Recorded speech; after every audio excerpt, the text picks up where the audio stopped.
owner of a tax preparation company in Dallas pleaded guilty to defrauding the COVID-19 relief program of millions that was meant to help struggling business owners. What's more, he was already going to prison for 6 years for a previous tax fraud conviction. Fox 4's David Santendry joins us live tonight with these details. David. Yeah, Steve, we're talking about millions of dollars that was supposed to go to small businesses that were struggling, but instead one local accountant tried to help himself. A 43-year-old Liberian national pleaded guilty Tuesday to orchestrating a fraud scheme to get more than $23 million in money that was supposed to help small businesses struggling during the pandemic, according to the U.S. Attorney's Office for the Northern District of Texas. Criminals can be around any corner. Stephen Jalul, seen here on his Facebook page, is an accountant. The listed address for his business is inside this North Dallas office building. A recent home address is at this apartment complex in Garland, where neighbors say he drove fancy cars and wore high-end clothing. Some we spoke with off camera suspected he was up to something shady. Others had no idea. I'll tell you what, it takes all kinds of people. Here's what happened. The federal government rolled out $350 billion in forgivable PPP loans during the pandemic. It was meant to help struggling businesses pay and keep employees. The feds, however, say Jalul, after his arrest last fall, admitted while working as an accountant to inflating the number of employees businesses had so they could get more money from the government. Federal prosecutors say he tried to get $23 million on behalf of more than 160 clients. 97 of those loans were approved, and his clients were awarded $12 million. He was paid nearly $1 million in fees. You know, I hope he gets what he deserves. Because it was a pandemic and you've got folks that are, trying to keep their heads above water. The thing is, this is not his first run-in with the law. He pleaded guilty to tax crimes in January 2020 and was on pre-trial release when he committed the PPP crimes, according to a criminal complaint. I would never have known that. Now he's facing up to 10 years in prison. Some of his neighbors can't help but think of the businesses that actually deserved and needed that money. Some snake coming along, taking money that could be theirs rightfully. Jalul is awaiting sentencing, but many people at home might be asking, well, what happens to that $12 million from here? So I reached out to the DOJ. They say that it's really up to the Small Business Administration if these businesses need to return any of that money they were awarded. And then I asked the DOJ, do any of these businesses, is there any indication they may have known that they were accepting some of this money fraudulently? The DOJ says at this time it can only refer us to its indictment, and right now those details aren't provided. Chicago. Tonight, after a former Phoenix cop was arrested, accused of stealing COVID relief money. Good evening, I'm Zach Crenshaw. And I'm Katie Rammel. The ABC 15 investigators found links between her criminal case and 4 others, resulting in millions of dollars of fraudulently obtained federal loans. Only on ABC 15, investigator Melissa Blasius breaking down the indictments, outlining their alleged crimes. Neighbors said they felt safer knowing a Phoenix cop lived on the block. Big smile all the time, super friendly neighbor. But now former officer Tony Richardson is accused of stealing from them. In fact, from all Americans. According to this federal indictment, she's accused of fraudulently obtaining Paycheck Protection Program loans for 83 fictitious employees for a business called the Lotto Club. This is the business's website, but the Lotto Club's office was empty when we went Wednesday night. The ABC 15 investigators uncovered when Richardson was indicted for alleged PPP loan fraud, so were 6 other interconnected people in a total of 5 cases, totaling nearly $7.4 million in loans, taxpayer money that was supposed to help small businesses pay employees and keep their doors open.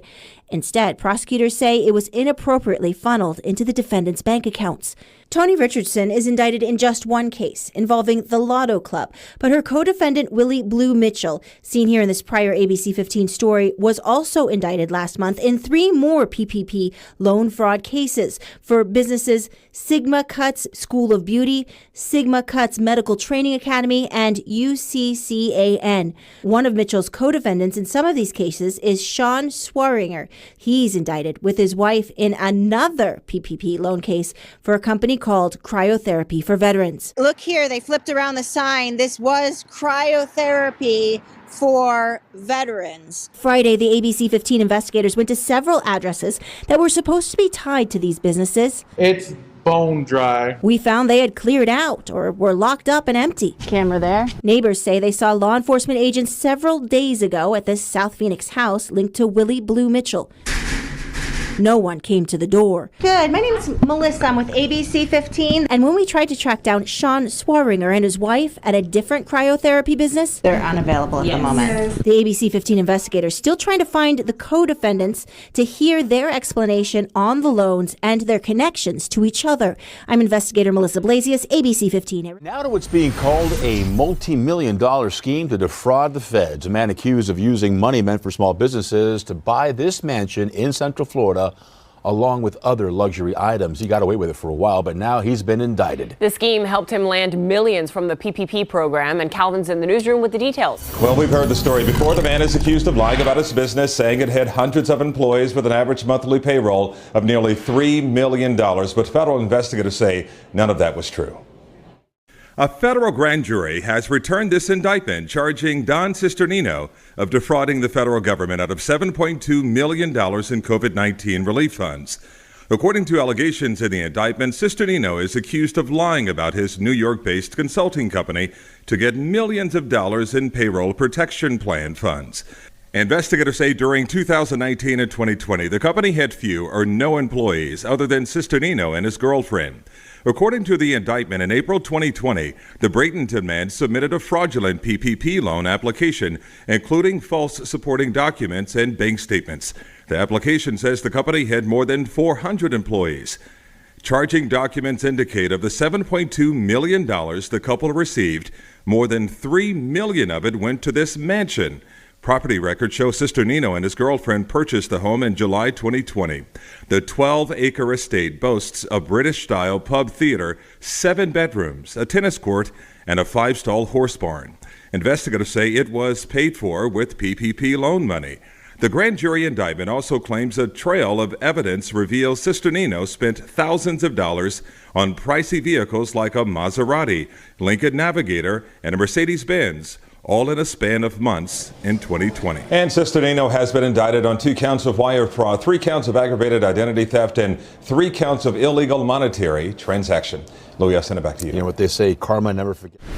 Sentencing hearing after pleading guilty to a PPP loan fraud. He appeared ashamed as he faced the judge, and Local 10 was there as well as he walked out. Roy Ramos is joining us live. He's in downtown Miami with more on what happened inside that courtroom. Roy. Christy and Louis, as I sat in the courtroom, I could hear that defendant tell the judge he was embarrassed. Never did he imagine being in the situation that he was in. And he asked that judge to think of him as a father of 4, someone who has served this community for 7 years and not as a criminal. Hey, Jean-Pierre, is there anything you'd like to say about the sentencing? No answers to my questions as 35-year-old Jean-Pierre Toussaint walked out of a Miami-Dade federal courthouse with his wife and relatives by his side. This just moments after he was sentenced to 2 years probation in order to pay restitution of more than $20,000. My client was already paying the restitution back. He was already paying the loan back. It's been more than 4 months since Pierre Toussaint was just one of 17 Broward Sheriff deputies and detention deputies who were indicted on wire fraud charges after the government said they fraudulently applied for and received funds from the Paycheck Protection Program, or PPP loan.